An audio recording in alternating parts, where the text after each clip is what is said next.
Assalamu alaikum wa rahmatullahi wa barakatuh muhtaram din kardeşlerim. Endi biz sizin bilen dua kılı adablarını öğrenmeye devam etimiz. Hem tübendeki adablarını ötevini kengeş etile. Hem birincisinde elbette dua kılışı taharetli, hem kiminin hem ruhi haletinin pak buluğu hayırlı bulup sanalı. İkincisinde dua kılan vakitte Allah Teala'nın isminden yani Bismillah'ı başlağı hem anın Resulü sallallahu aleyhi ve sellem Peygamberimizge salavat etüden başlağı kurkem amel bulup sanalı hem anın bilen tamamlağı da şulay hayırlı bulup sanalı. Üçüncüsünde dua kılışı kişi özünün kılgan günahları için bilip bilmey kılan günahları hata kimşikleri için tövbe kılı istiğfar sırau Allah Teala'dan tiyişli çünkü Allah Teala rahmet yası hem gafu itüşü.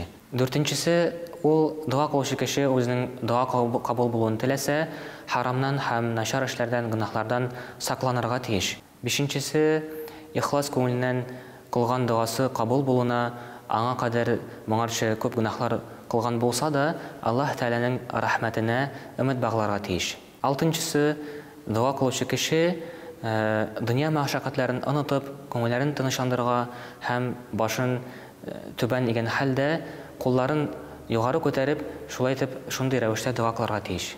Җиденчесе дуаны басынкы һәм тыйнак тавыш белән кылу шулай киңәш ителә.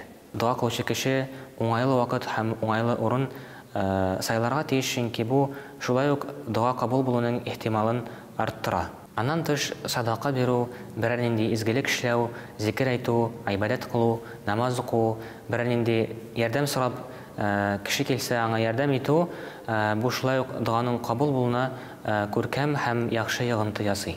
Өстәмә рәвештә дуа кылган вакытта ата-ананың һәм дин кардәшләренең хакын искә алу һәм шулай ук дуаны беренче тапкыр кабатлау, иң кимендә инде 3 тапкыр кабатлау шулай ук хайырлы булып санала. Аллаһ Тәала шушы әйтеп киткән әдәпләрне үтәргә насыйп етсен һәм шуларны кулланып дәрестән дә Аллаһ Тәала иншалла безнең дуаларыбызны кабул кылыр һәм бу әдәпләр алар инде дуаның кабул булуына яхшы һәм күркәм йогынты ясый.